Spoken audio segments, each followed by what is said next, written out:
আসসালামু আলাইকুম বন্ধুরা, কেমন আছেন আপনারা? আশা করি সবাই ভালো আছেন, আমিও ভালো আছি। আজকে একটি মজাদার চায়ের রেসিপি নিয়ে আসলাম। এটা হলো আপনার স্পেশাল চা, আমার বানানো।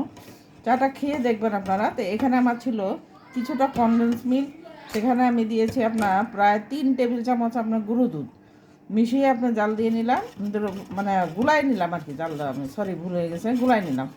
তো এখন আমি যাচ্ছি আপনার চায়ের জন্য। এখানে আছে আপনার বিস্কিটের গুঁড়ো, টোস্ট বিস্কিটের গুঁড়ো। এটা আমি মেশাবো পরে, সেটা আমি দেখাবো আপনাদেরকে। আমি চলে আসলাম। চুলোতে আমি প্রথমে দিয়ে দিচ্ছি আমি চিনি। এখানে যতটুকু আছে প্রায় 2 টেবিল চামচের একটু বেশি হবে, চিনিটা দিয়ে দিচ্ছি।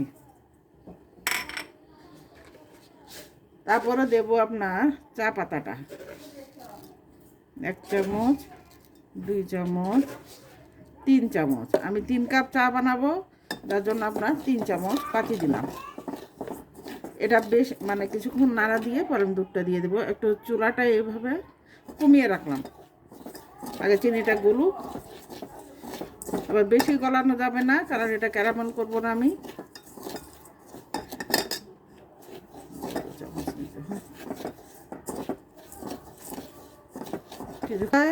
এই যে দেখুন, আমার চিনিটা গলে গেছে, কিন্তু ক্যারামেল হয়নি। আমার পাতিলটা ছোট তো, মানুষ অল্প আমরা, এই জন্য এই যে চিনিটা আপনার দেখুন গলে গেছে একবারে। এই পর্যায়ে আমি দুধটা ঢেলে দিচ্ছি।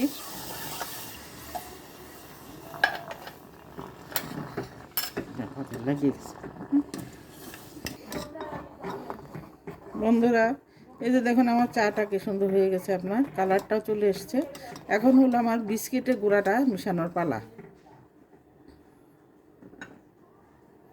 এখন আমি এখানে 2 চামচ আপনার বিস্কিটের গুঁড়ো দিয়ে দিলাম। এই যে টোস্ট বিস্কিটের গুঁড়ো একটু বেশি দিলাম, 2.5 চামচ।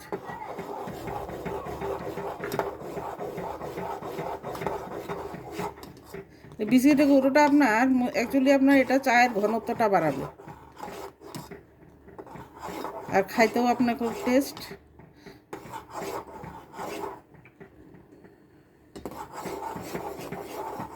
এটা অনবরত নাড়ার একটাই কারণ, নিচে যে আপনার চা পাতা এবং চিনি আমি দিয়ে জাল করেছি, সেটা যেন কোনোভাবে দলা না পাকায়। অবশ্য এখন আর দলা পাকাবেও না, গলে গেছে, সেটা আমি দেখিয়েছি আপনাদেরকে। এখন আমি এটা নামিয়ে নেব, বেশি রাখলে আবার তেতাও হয়ে যাবে। আর দেখুন বন্ধুরা, চাটা আমি ঢালছি আস্তে আস্তে আস্তে, বড় দেখো না। হ্যাঁ, তো বন্ধুরা এই যে দেখুন আমার চা বানানো শেষ। আসলে আমার ঘরে তো আমরা 2জন মানুষ, উনি খায় রং চা, আমি জাস্ট আপনার এই জন্য আমার 1 কাপ চা বানালাম। এই যে দেখুন চায়ের ঘনত্বটা খালি আপনারা দেখুন, এই যে কি সুন্দর আপনার ঘনত্বটা এবং কালারটা। তবে 1 কাপ আছে, ওটা রেখে দিয়েছি আরেকজনের জন্য। এখানে আমারটা নিয়েছি আর কি। আর এখানে আছে আপনার ড্রাই কেক। তো বন্ধুরা, আপনারা সবাই ভালো থাকবেন। এই যে আজকে যে রেসিপিটা দেখালাম, এই রেসিপি চায়ের, এটা আপনার গরম গরম চায় এই শীতের মধ্যে খেলে আপনার শরীরটা চাঙ্গা হয়ে যাবে এবং মন টন সব ভালো হয়ে যাবে। আপনারা সবাই এটা বানিয়ে দেখবেন, খাবেন, এবং আমার চ্যানেলটা লাইক, কমেন্ট, শেয়ার এবং সাবস্ক্রাইব করবেন। এর আগেও বলেছি, আর আমি অনেক দিন পর একটা ভিডিও নিয়ে আসলাম। তো কাজে সেক্ষেত্রে বেশি বেশি একটু কমেন্ট করবেন, কেমন হলো বাসায় বানিয়ে দেখে আমাকে বলবেন, কমেন্টে জানাবেন।